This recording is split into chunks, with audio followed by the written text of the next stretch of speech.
Today I'm updating my review for Alien Rogue Incursion on MetaQuest due to a new 5GB update, and in case you missed it or you're new to the channel, I've reviewed Alien Rogue Incursion on every platform and I do recommend it overall, and I'll leave those reviews in this video description. Now the Quest 3 version was delayed by a couple of months, and this meant it had also been updated with more realistic xenomorph encounters, making the game overall a lot more intense and unpredictable, and this put the MetaQuest version technically in line with all the other platforms, at least gameplay wise, and that brings the focus now back to the graphics and the performance. Unfortunately, to get the PC port run on the Quest 3, it took a heavy hit in both of these areas, and for today's video I played an hour of the original version and the new updated build, and I've also avoided the update notes so I could go in blind and avoid any placebo effects. So let's go back into the original version for a quick refresher of the original issues. On Quest 3, Alien Rogue Incursion suffers with random frame stuttering, sporadic dynamic resolution drops, making the game look pretty low resolution in places, and sometimes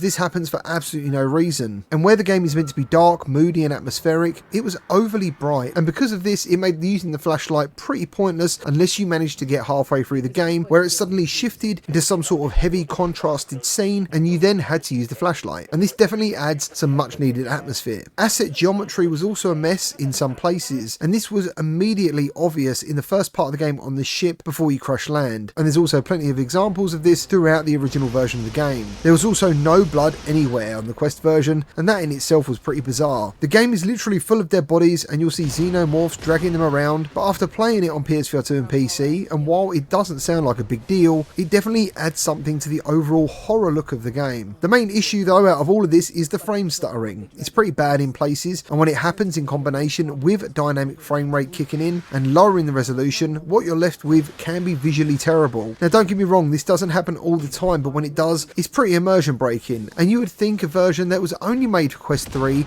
and ignoring Quest 2 would be better than this, especially if you've experienced Batman Arkham Shadow. If you haven't, you absolutely should if you own a Quest 3 or Quest 3S, and I'll leave a link to give you 10% off Batman Arkham Shadow and Alien Rogue Incursion if you want it in this video description. So let's move on to the new version, and the first thing that hit me was the instruments on the panel of the ship. The asset geometry was completely fixed, and this was a very welcome sight, meaning the intro scene is nice to look at, and it does set a higher bar of expectations. Unfortunately, a brand new issue occurred with my right eye only having a slight flicker, and this made the image shift back and forth ever so slightly. It was pretty uncomfortable, and I'm glad it stopped after a minute. Plus, I had no right arm, which thankfully reappeared after the crash. After getting out of the chair, it was clear the frame rate does seem a bit more smooth, and during the entire opening sequence, only once did I see the dynamic resolution kicking in. And this is when you're being briefed by Davis. On the original version, it regularly switched from blurry to detailed quite a lot, but with the new patch, it was clearly a better quality image, and the aliasing also seemed much better in the surrounding inner ship environment. Upon exiting the ship, I noticed draw distance had also appeared to be increased. When I looked down to check my pistol, it looked easier to see, and the game overall seemed slightly more vibrant, but in terms of the brightness issue I mentioned earlier, I still wasn't sure if this had been fully addressed. That was until I entered the base's garage area. It was actually dark this time round, and this improvement in contrast lasted throughout my entire playtime, which meant I actually used the flashlight pretty much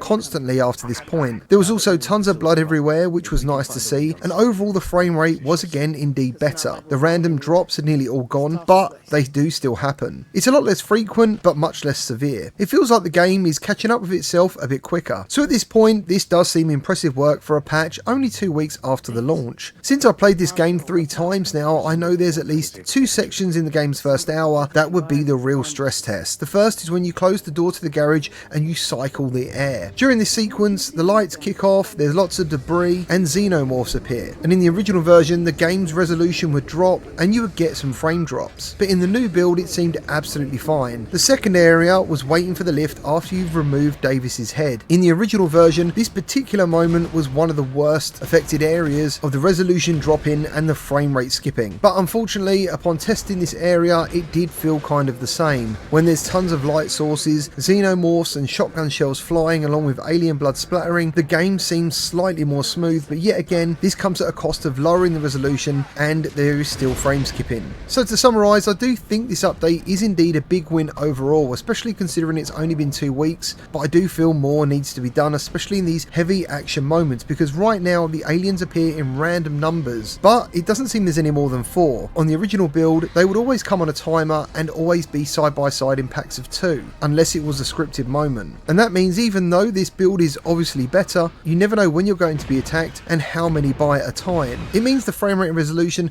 can also suffer in these moments unless you're outdoors, in my opinion, and that's pretty rare. So I think the main question I needed to answer was for those of you who are waiting to see if this patch meant the game was okay to buy now on the Quest. I would say yes, it looks way better than before, and I think it's only up from here. Well, that's all I've got for you today. If you find this video helpful, please leave a like and subscribe for more VR content, and I'll see you on the next one.